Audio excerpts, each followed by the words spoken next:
acuerdo que se tuvo con ellos es de que el pleito es con el gobierno, es nuestro con el gobierno, y ellos no se meten, cuando menos hasta ahorita lo han cumplido. El problema es la desfachatez que ya tuvieron, ¿no? Ese ya es la desfachatez que ya tuvieron. Acaban de tener un congreso y seguramente quien viste leer la jornada lo vio, dicen ellos que ya no hay que denunciar la corrupción del sindicato. Así dice el titular, y además ese fue el acuerdo del Congreso, ¿eh? Ya no hay que denunciar la corrupción del sindicato, porque nos va a pasar lo mismo que al ESME. ¿Sí? El único problema que existe aquí es que no han comprobado una sola denuncia de corrupción del sindicato, no la han comprobado. Una sola. Es decir, no hay tal que haya corrupción, en el caso particular del ESME. Y la que nos demuestran que hay, como que si alguien vendió una nota, que si, etcétera, etcétera, eso lo resolvemos adentro y mucha gente está en la calle por ese tipo de cosas. Lo hizo el sindicato, ni siquiera la empresa, ¿eh? Nosotros no necesitamos que las empresas o el gobierno venga a hacer por nosotros lo que tenemos que hacer. No. El tipo de corrupción del que se habla, de la que se habla dentro de la empresa, no tiene absolutamente nada que ver con el sindicato. Es decir, la corrupción que existe en Comisión Federal de Electricidad al otorgar los permisos para que trabajen las empresas privadas en cuanto al sistema de adquisiciones, etcétera, etcétera. Todo ese tipo de corrupción es de la empresa.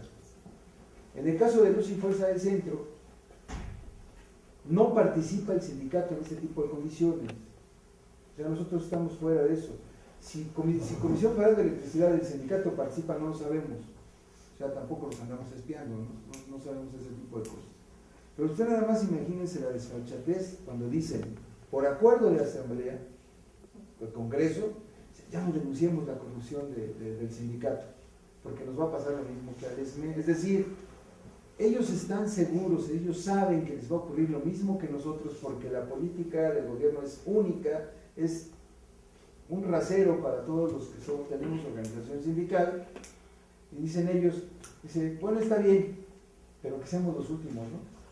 O sea, hasta el final no hay bronca y por eso nos vamos a portar bien en este momento. Por eso tenemos muchas diferencias con el sindicato de Comisión Federal de Electricidad y por eso tenemos muchas diferencias con los sindicatos de las otras organizaciones o los otros sindicatos, porque tienen y están muy acostumbrados al viejo, ustedes me van a ayudar, al viejo ese sindicalismo corporativo del PRI, ¿no? O sea, ellos fueron los culpables de eso. No Cárdenas, ¿no? Los que siguieron después de eso tuvieron alguna cosa que hacer. Cárdenas solamente cometió un error, en el caso nuestro. Sí se da la posibilidad de tener una mejor condición, un buen contrato, pero es a través de él y a partir de su gobierno en donde se establece la requisa en las empresas públicas, ¿no? En las de servicios principalmente. Entonces, bueno, pues no todo tenía que ser sabor a miel, ¿no? En la modernización de Luz y Fuerza del Centro, quiero decirles que actualmente estábamos a punto en el mes de octubre, precisamente cuando se da el golpe de Estado, con todo el trabajo que habíamos hecho con el Politécnico Nacional, con el Instituto Politécnico Nacional, de meter todos los sistemas de modernización que ya estaban pactados y no habían costado más de 12 millones de pesos, ¿no? Contra los 20 millones de dólares que se llevaron aquellos ingratos y no había pasado absolutamente nada. O sea, el gobierno sabía que veníamos avanzando, sabía que íbamos a iniciar con un proceso sistematizado para la atención al público y dijo, no puedo permitirlo porque estos ya cometieron la infamia, ¿no? O sea, nosotros cometimos la infamia de decir que queríamos una concesión para explotar una red pública de telecomunicaciones y nuestro salida fue que todas las empresas públicas, todas las escuelas públicas, secundarias, primarias, preparatorias y universidades, en forma casi inmediata les íbamos a entregar el internet gratuito, no iban a pagar absolutamente nada por internet. Porque quiero decirles que si el módem que nos inventaron nuestros compañeros lo conecto a la corriente, no utilizando la fibra óptica, lo conecto a la corriente, así por la infraestructura eléctrica, y puedo hacer transmisión de voz, datos e imagen, sin necesidad de otra cosa. Y ya lo teníamos. Y tuvimos la osadía de decirlo, ¿no? O sea, de enfrentar a los grandes pulpos de las telecomunicaciones, que hablan de Televisa, Teleazteca, Slim, etcétera, etcétera, etcétera. Entonces, pues, ¿cómo nos van a quitar el negocio? Mejor primero les corto la cabeza. Y la condición jurídica, ya nuevamente insisto, si se respetaran las leyes en México, la forma en cómo hicieron el atentado desde el inicio está mal. Es decir, primero toman las instalaciones sin existir el decreto de extinción de luz y fuerza del centro. Esto aparece 2, 3, 4, 5 horas después. Después, con ese acto, despiden a 44,000 trabajadores y la Ley Federal de Trabajo establece que tendrán que ser vencidos en juicio, o cuando menos avisados de que les van a quitar su trabajo. Y así conforme vamos, ¿no? Nos damos cuenta que, por ejemplo, esta Guillermina Coutinho Mata, la jueza del tribunal, del primer tribunal distrito, algo así, ella tuvo la oportunidad de decir, sí, efectivamente el decreto de Calderón es inconstitucional, pero lo único que hizo no fue darnos un golpe, lo único que hizo fue decir, bueno, yo no me aviento el boleto y se lo dejo a la siguiente instancia, que es el tribunal, y es el que lo tiene ahorita. Y el tribunal puede también agarrar y decir, bueno, pues el boleto que se lo aviente a la Suprema Corte de Justicia, y esa sería la instancia que sigue. Y en el caso particular de la Junta Federal de Conciliación y Arbitraje, incluso aquí contesto otra pregunta, que qué pasa después del 16 de marzo.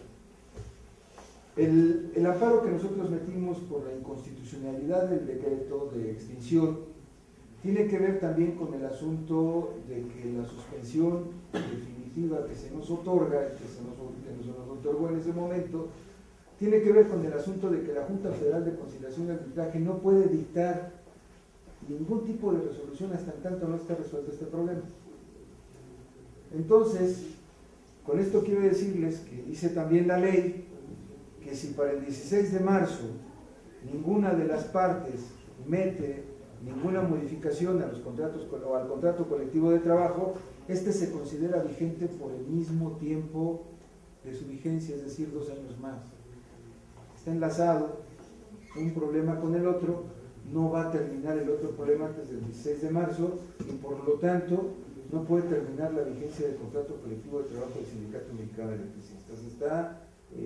Logramos enlazar esa condición jurídica que hasta en tanto no se determine lo del problema de la extinción de luz y fuerza del centro, tenemos dictada una suspensión definitiva para actuar o para que actúe la Junta en contra del Sindicato Mexicano de Electricistas, en contra de su contrato colectivo de trabajo, y por lo tanto, mientras dure este problema, se considerará vigente. Que sí es cierto, hay un problema grave. Si el 16 de marzo se termina el contrato colectivo de trabajo, los más expuestos son los jubilados, ¿sí? Porque dice el decreto de extinción que, de acuerdo al presupuesto que haya, podrá o no seguirles pagando su jubilación, ¿no? Ese rollo de que dice de que es inextinguible, inexpurgable y no sé qué tantas cosas, bueno, no dice así, perdón. Entonces, pues se lo van a pasar por el arco del triunfo como se han pasado muchas otras cosas.